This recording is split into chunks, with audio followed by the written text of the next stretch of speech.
I'd go in circles when I tried to run, and with no legs at all I'd be a hairy little bag. Instead of going for a walk, they'd take me for a drag. Instead of going for a walk, they'd take me for a drag. That's horrible, isn't it? I know. Somebody came up before the program and said, you know, you first time you did that song, I hated you. Because I love animals. And then I thought about it for a while, and now I request it all the time. It's excellent. I'm a three-legged dog, happy as a clam or a bump on a log, slower than a turtle but smarter than a hawk. I'm so glad I'm a three-legged dog. Now I love what I got and do the best I can, and what I ain't got ain't a part of who I am. I can still chase a cat, catch a ball or stick, as long as you don't want it back real quick. As long as you don't want it back real quick. I'm a three-legged dog, happy as a clam or a bump on a log, slower than a turtle but smarter than a hawk.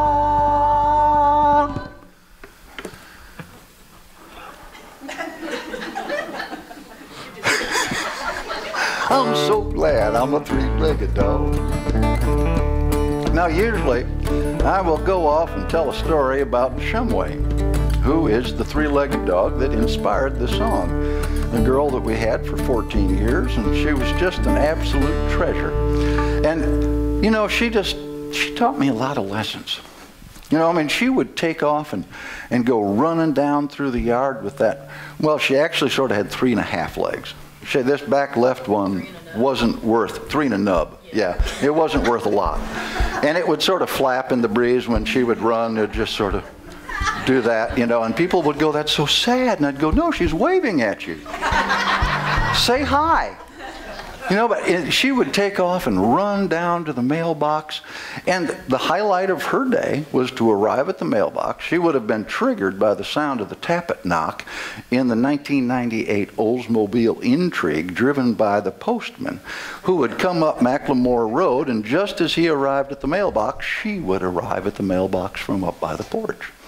She would get there, and as she arrived, he would reach out, and he had banded our mail with, you know, a rubber band. Rubber band, thank you. That's the word I'm looking for. This is getting worse as I get older, trust me. Rubber band, I will try to remember that. And he would reach out and hand it to her. And she'd go, and then begin the happy doggy dance back up through the yard. And arrive at the porch and lay the mail down at our feet and go, huh? My work here is done. And the thing was despite her diminished capacity, she still found a way to be happy, to live a full life, to be of service.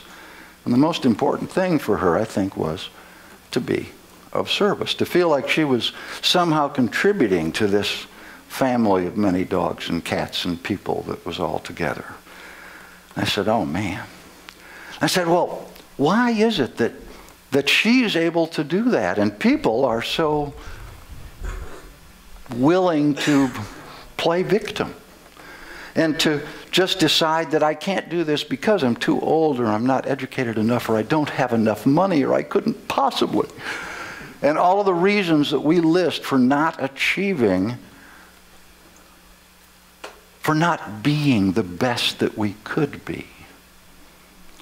I said, well, first of all, she never attended public school. Yeah, she was homeschooled, yeah. And also because animals have the sense to live utterly in the moment. There's not much past there. There's not a whole lot of future either. I mean, there is a little bit of future if you hold out something involving a biscuit.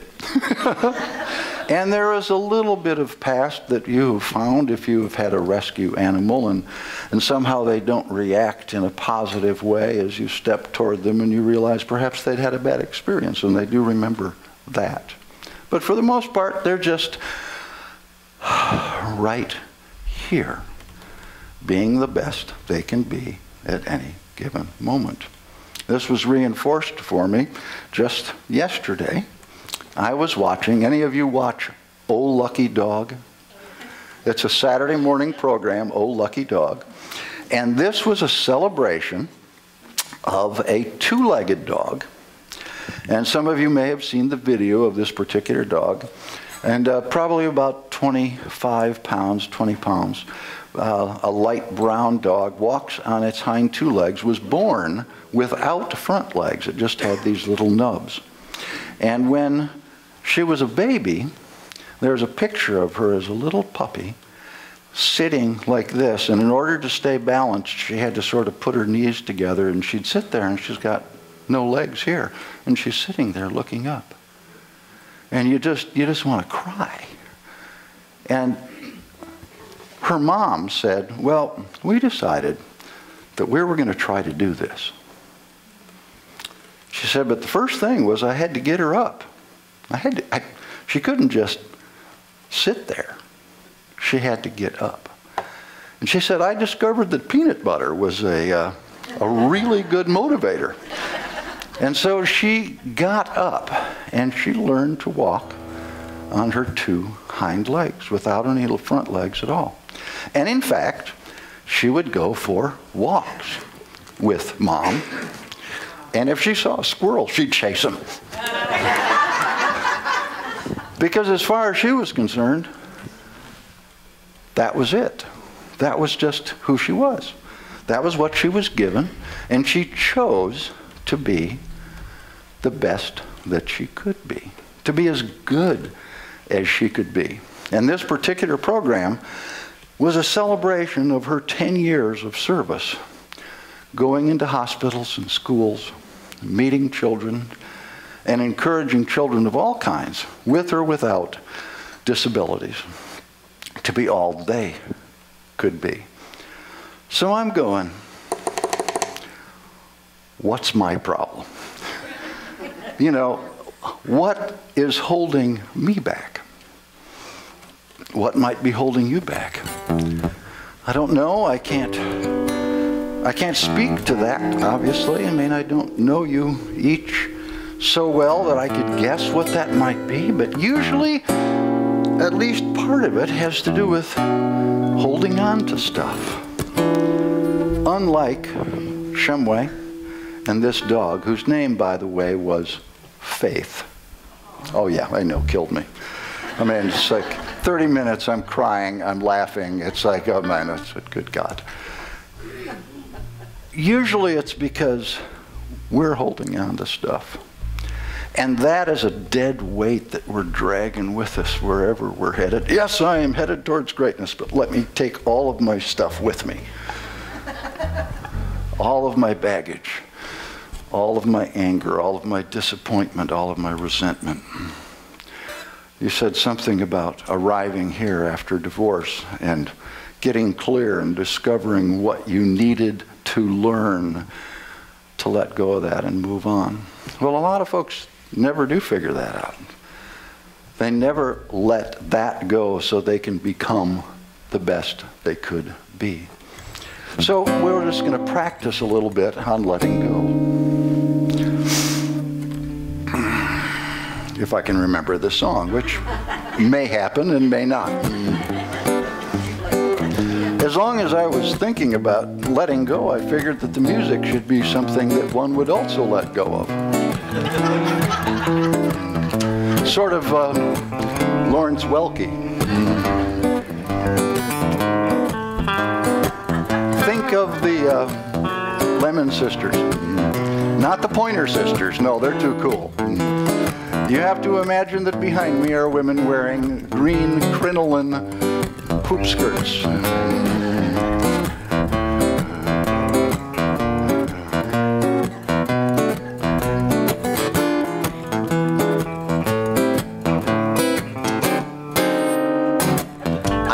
would be harmless, like most dares in high school are. Pale cheeks against the window in the back seat of the car. I thought it was something everyone should do just once in life, until I saw that I had mooned the preacher and his wife. But there's nothing I can do about it now. Nothing I can do about it now. Nothing I can do about it. Nothing I can do about it. Nothing I can do about it now. Yep, that's right. You sing that part. Here we go. Let's go. Let's practice and say, there's nothing I can do about it now. Nothing I can do about it now. Nothing I can do about it. Nothing I can do about it. Nothing I can do about it now. Doesn't that feel good? Just let all that stuff go. Now, where was I? Oh, yeah. The year 2000, when I had decided I would become an investment mogul.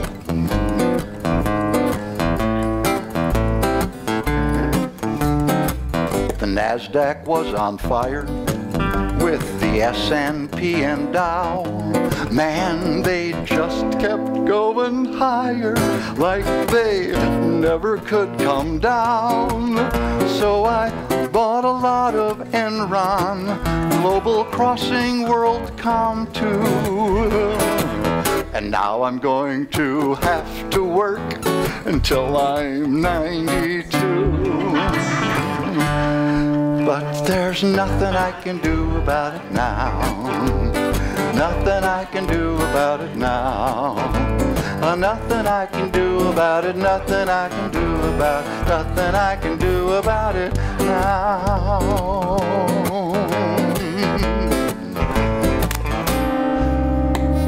She was quite a looker, and you know I like 'em tall. Till the judge said, she's a hooker, Tim. Though you could not tell at all, I just knew that she was willing, and I thought that was fine, until I saw that all her plumbing looked a lot like mine. But there's nothing I can do about it now. Nothing I can do about it now. Nothing I can do about it. Nothing I can do about it. Nothing I can do about it now. I'm standing at the pearly gates, not having any fun, as St. Peter watches videos of all I've said and done. I hope God not only will forgive, but will forget. Though the way St. Peter's frowning, I'm not placing any bets. Still, there's nothing I can do about it now. Nothing I can do about it now. Nothing I can do about it. Nothing I can do about it. Nothing I can do about it now.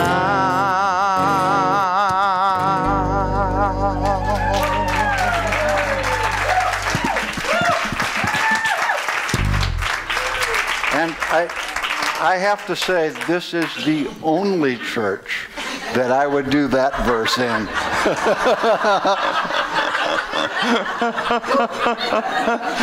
Yeah, you know, if I did that one down at the Unity of Texas, they would string me up. Unity of Dallas, that's it. So the thing is, I'm referring to notes here because I'm just faking this all as I go.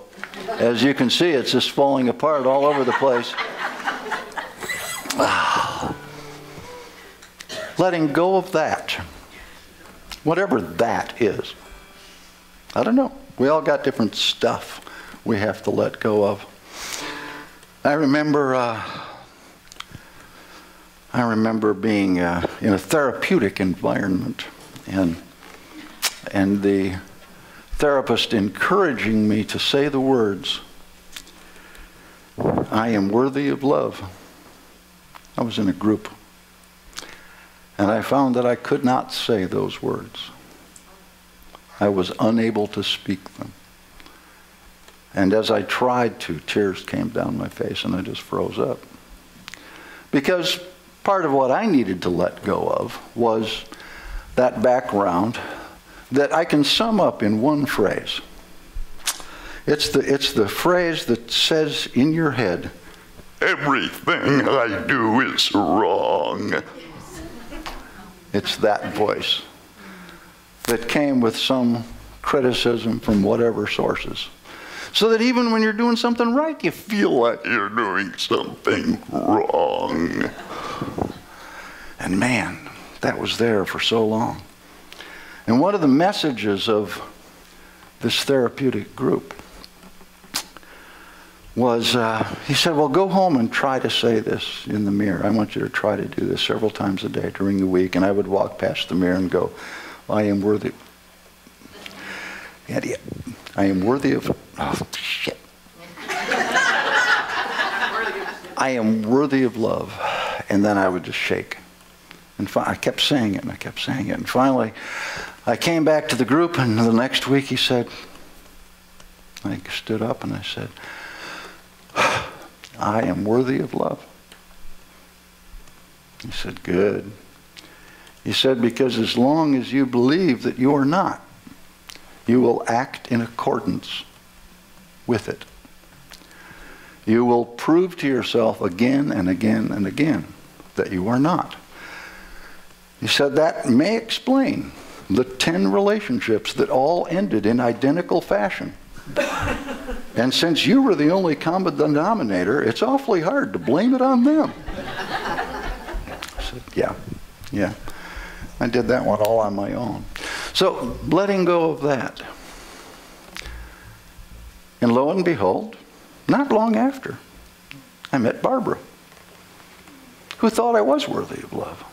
And since I was in agreement, we had a thing going.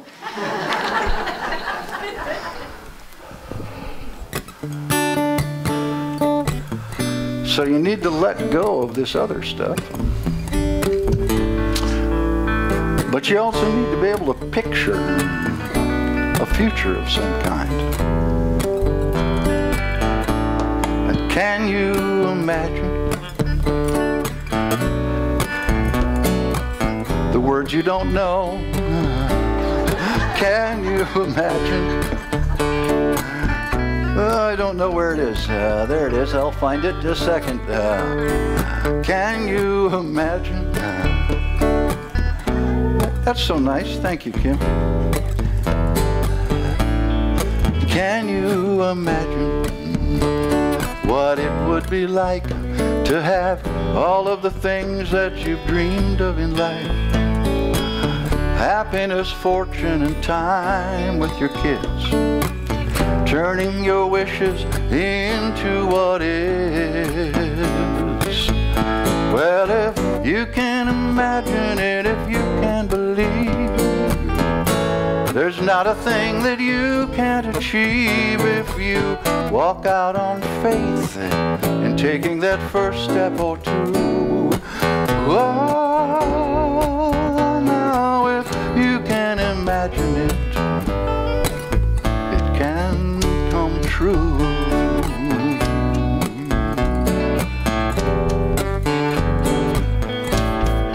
Can you imagine a true state of grace, waking each day with a smile on your face, where sorrow and shame are let go of at last, and tomorrow's not simply reliving the past? Well, if you can imagine, if you can believe, you can create anything you conceive of and walk out on faith in taking that first step or two. Oh, now if you can imagine it, it can come true.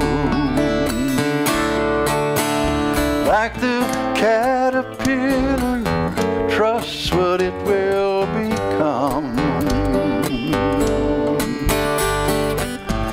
Just picture it clearly, it's already done.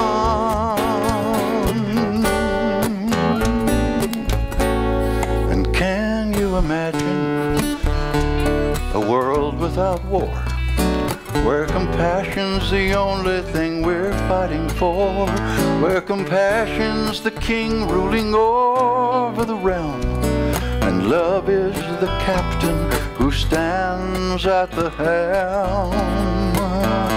Well, if you can imagine it, if you can believe, you can create any world you conceive of and walk out on faith in taking that first step or two.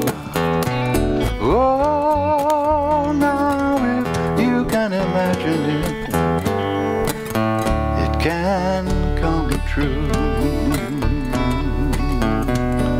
Do you have a picture in your head? In the video, in the hope for the future. A nice vision to reach out and embrace this entire community, not just to hang out here, even though this is really nice with the 40 of us. But what if it was 200? What if it was 2,000? And I don't mean 2,000 in one of those great big white churches where they are sort of selling a plan. I just mean 2,000 folks that have managed to get together with the same attitude and feeling that y'all do. This is a family here. Now, I didn't have that when I was in my little church growing up. It wanted to be, but it it was pretty fundamentalist. It didn't welcome a whole lot of folks. I think that said above the door, it said PLU. People like us. Nobody else is welcome. That was when I began becoming a recovering Baptist.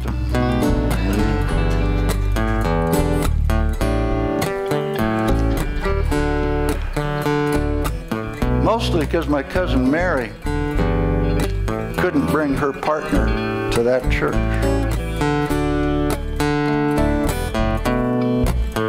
I said, well, that's not a church I need. What I need is spirit. What I need is faith. What I need is grace. And it's out there somewhere. So I went looking, and lo and behold, here I am. Can you imagine what your next step in life will be? Another thing I was watching recently, young girl. First image you see is of this young girl standing next to a horse. And she's got her head up against the horse's head. It's very sweet. And it turns out that her horse was picked up sort of at an auction by her father, and it turned out to be a runt. So it wasn't much of a horse.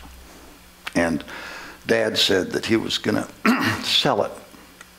And the little girl went, I don't think so. We're keeping this horse. This is a great horse. And he said, yeah, but it's not like we're super, super rich here and we can just keep this horse if she can't compete or earn her keep or something. She said, don't worry. This was in Pennsylvania, and in Pennsylvania they do harness racing.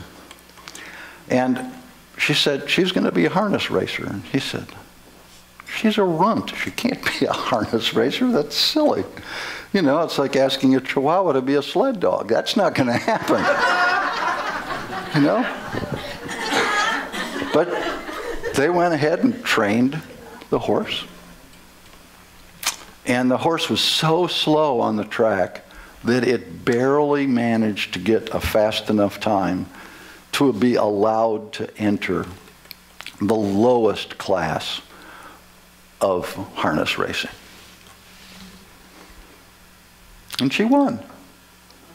And Dad said, well, that's pretty cool. You know, but of course, if you're playing in the E-League, it's no big deal. So then they went to the D-League, and she won again.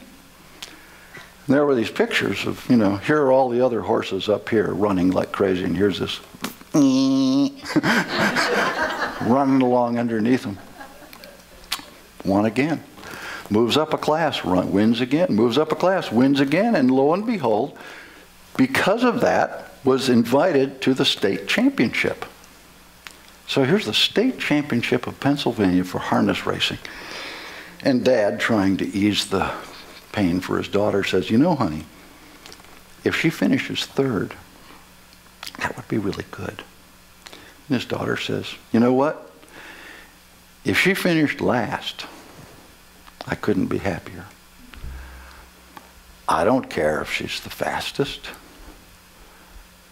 She's trying harder than anybody else. But I tell you what, I suspect that she's not going to be last or third. I think she's going to win. And she did. So all of a sudden, this horse wins and won $100,000. And Dad went, well, I'm sure glad we didn't get rid of her.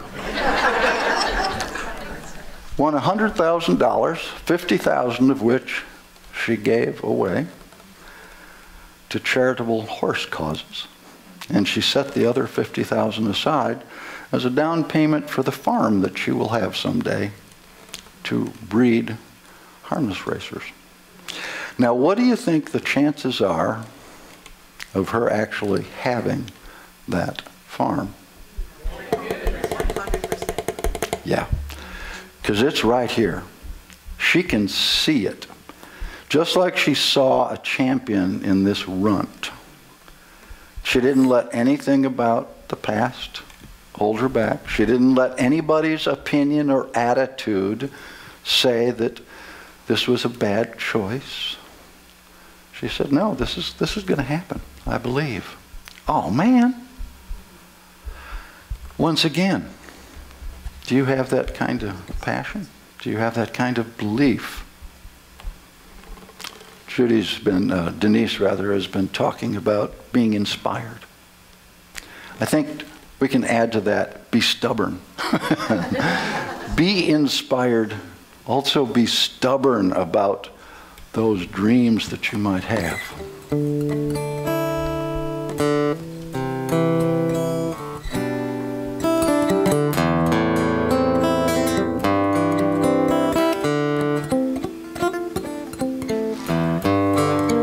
I think my hand just went into a cramp.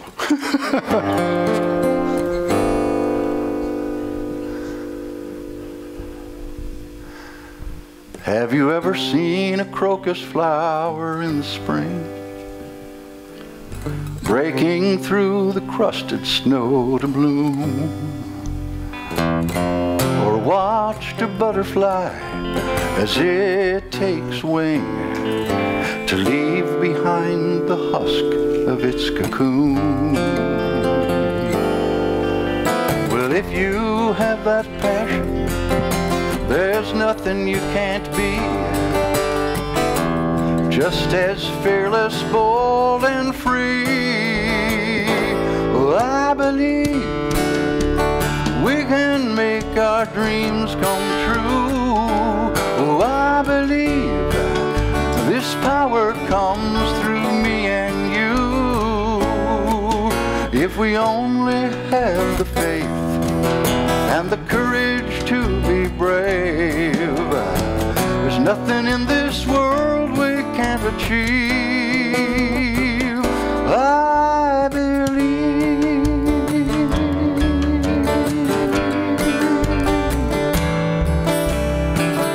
I guess you know where you're supposed to sing.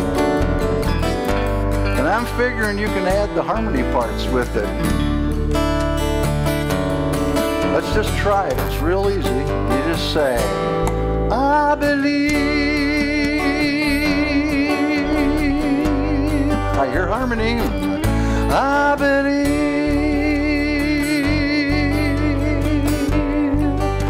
we get back there. I was going around one more time. Sorry I didn't let you know.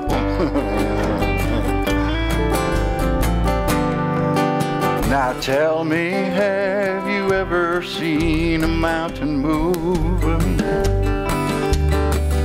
Or watched a river change its course?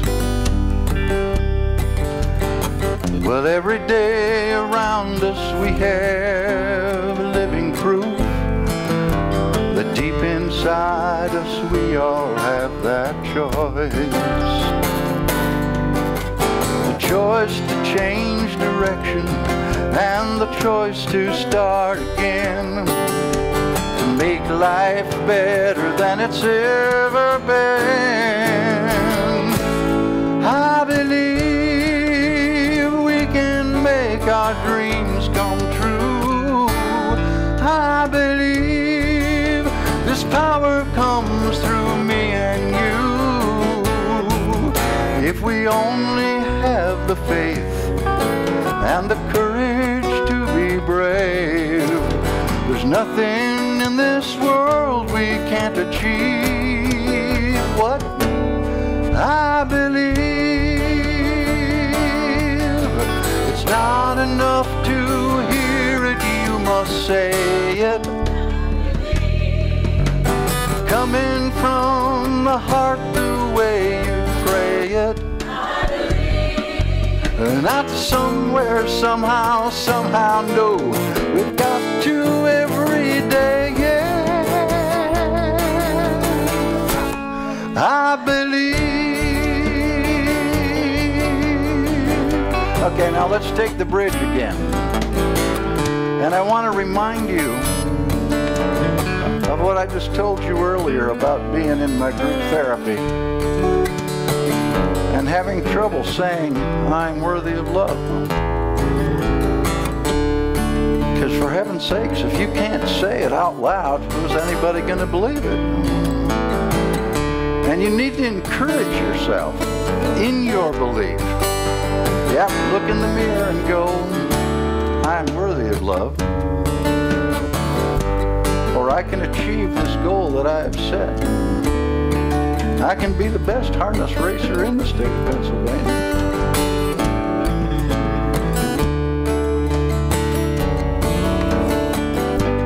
So here, there's the bridge. It's not enough to hear it, you must say it. I believe. Coming from the heart the way you pray it. Not somewhere, somehow, no. You've got to every day, yeah. I believe. You know what? That was good. That was good. But I think you can do better. I think you can. I'm going to come into the chorus again. And this time, we need a little diaphragm support. And in order to support from the diaphragm, it helps to stand. Okay.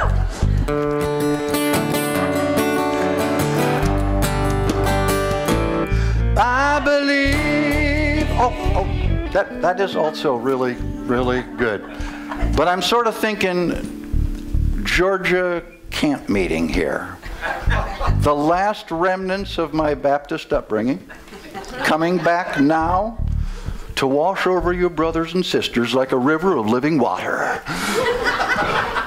Raise your hands towards the sky and allow grace to flow in and say, I believe we can make our dreams come true. I believe.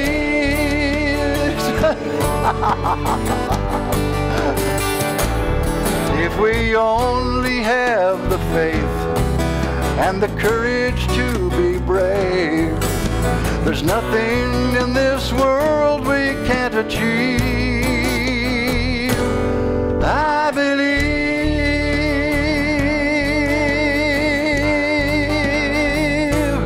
I believe. One more time. I believe.